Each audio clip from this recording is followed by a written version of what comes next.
Alan's earlier question, what am I doing today? Yeah, no, this week, it's a big week, isn't it?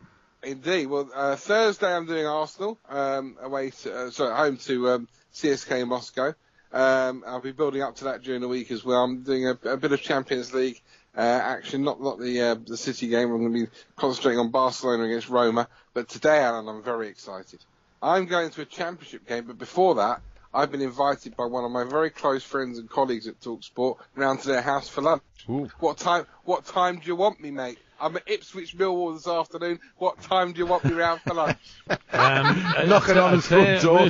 Jill answers, what are you doing here, Moose? Let me tell you, I think Big Mick will be home that keeps poning, because I hate to think the reaction, because Millwall are in good form. We got beat at Birmingham. Forget Big Mick. Make sure Saxon doesn't attack me when I come round for lunch. What time am I coming round? Well, it might be difficult. It might be difficult, Moose, because I buried him on Good Friday. Oh, sorry. Moose. Moose. Sorry. Talk about putting your antlers in it.